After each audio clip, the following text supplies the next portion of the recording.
Enfant de l'histoire présente, Jules César, une carrière illustrant la fin de la République de Rome. Aujourd'hui, avec cette vidéo, nous allons parler de la carrière de Jules César. En particulier, sa carrière politique, qui se trouve en fait intimement liée à sa carrière militaire. Replaçons Jules César parmi les grandes dates de la Rome antique. La vie de Jules César se trouve clairement à la fin de la République, et on va voir ensemble à quel point sa carrière est révélatrice de la crise de la République. Le visionnage de cette vidéo est l'occasion de mener une enquête. Relève bien dans ta tête les indices de cette crise de la République et nous en reparlerons à la fin. Caius Iulius Caesar est né en 100 avant Jésus-Christ dans la famille patricienne des Iuli. Un patricien est l'équivalent d'un aristocrate. Les familles patriciennes constituent le noyau de la classe dominante. Quand on n'est pas un patricien, on est un plébéien, c'est-à-dire de la plèbe, le peuple.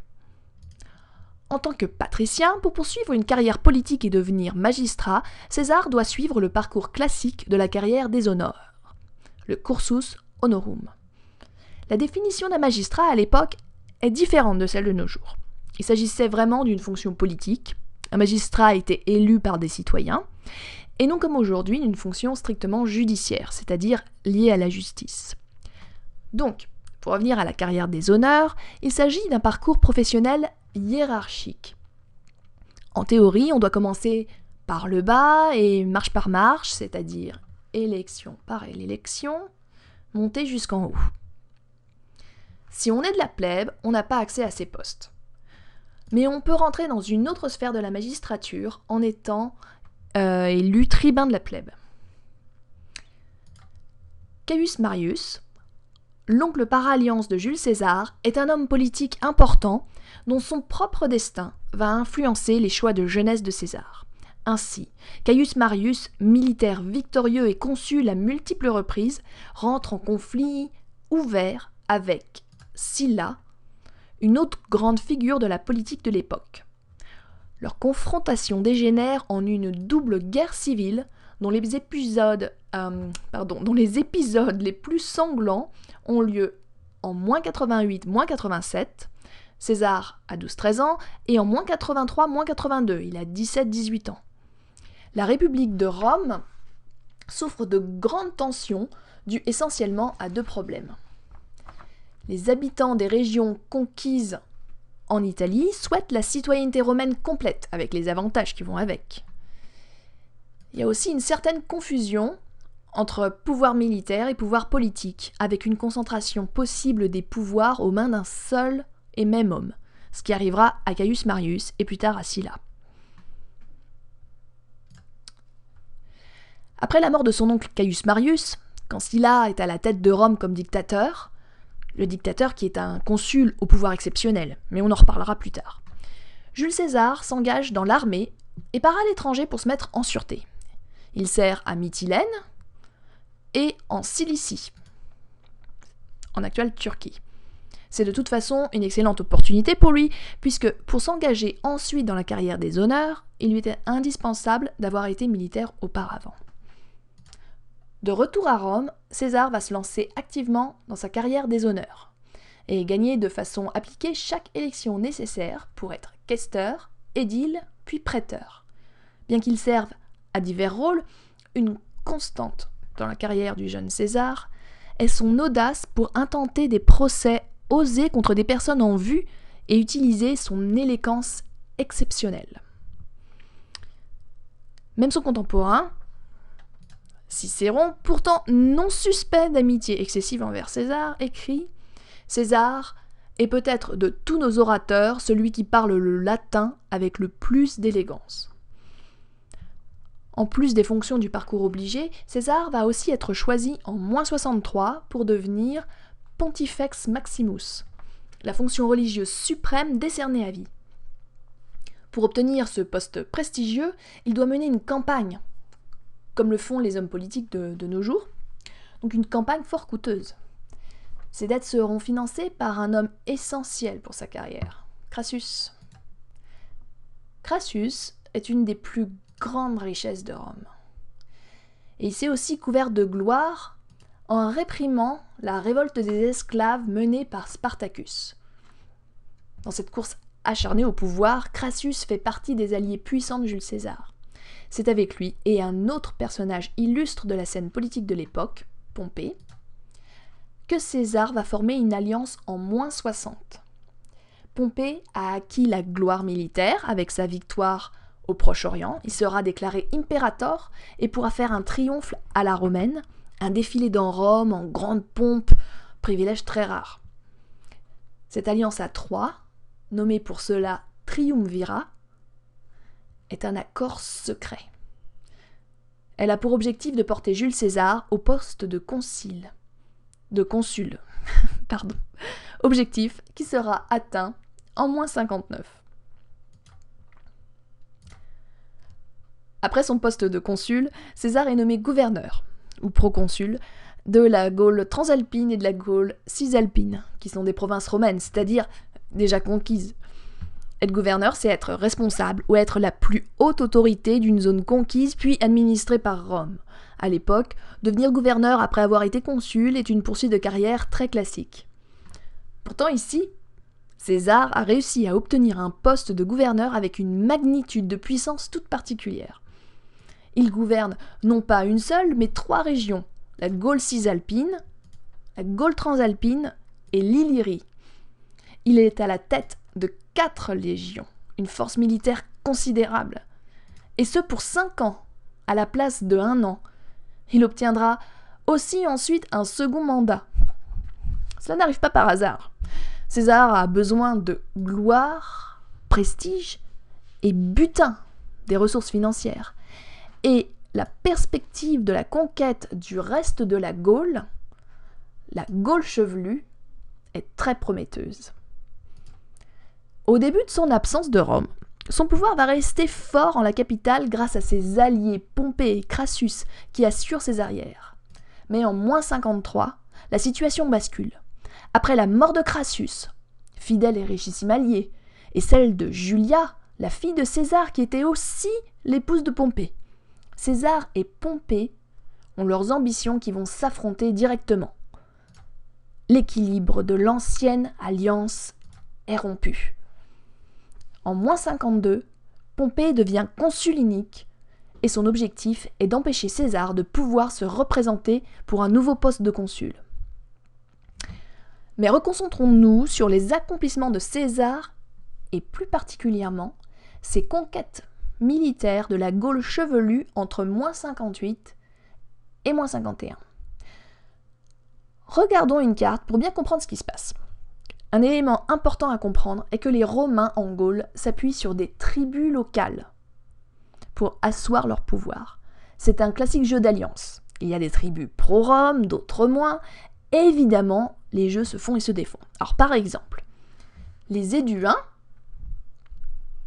faisaient partie de ces tribus favorables à Rome à cette période. Or, un peuple voisin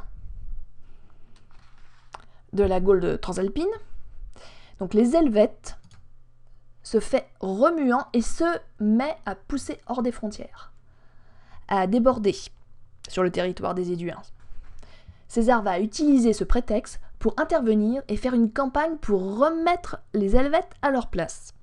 Et de fil en aiguille, en poursuivant la même logique d'alliance avec certaines tribus contre des envahisseurs, germains puis belges, César enchaîne plusieurs campagnes qui suivent, comme on le voit sur la carte là, qui suivent un mouvement circulaire dans le sens inverse des aiguilles d'une montre.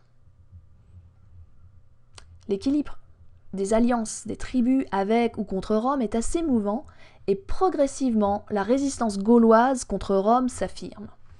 En -52, Vercingétorix, un chef gaulois et plus précisément Arverne, dans l'Auvergne actuelle, devient la figure de proue de cette résidence gauloise et parvient à rallier une large majorité des tribus.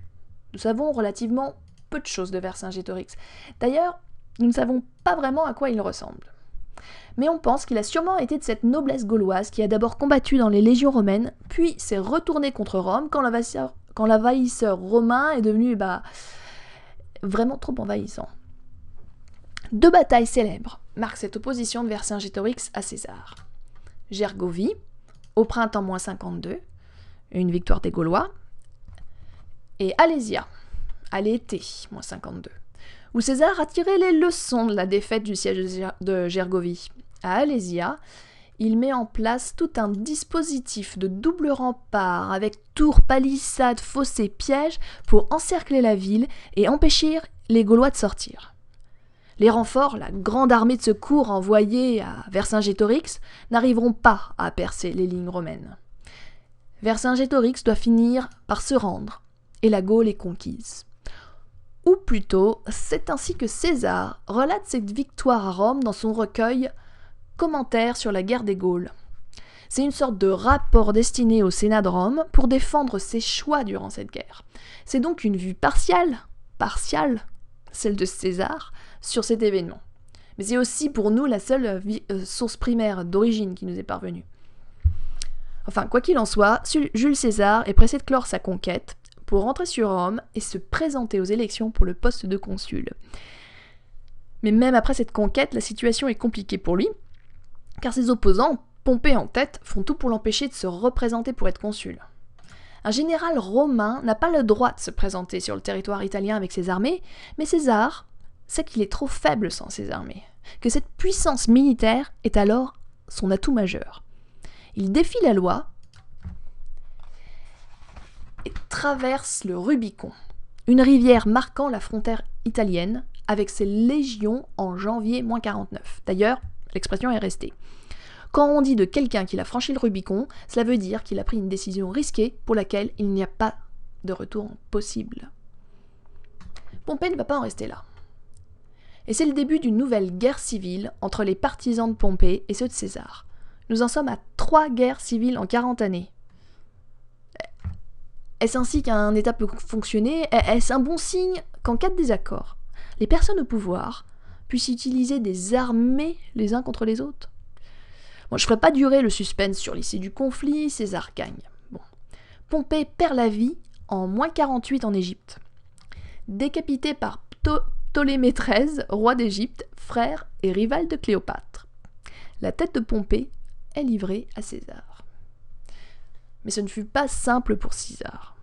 Dans toute cette agitation, cette action, César ne pourra présenter ses 4 triomphes pour célébrer ses victoires dans la Gaule qu'en août et septembre -46. Vercingétorix sera exécuté à cette occasion. Il sera resté prisonnier à Rome pendant 6 ans.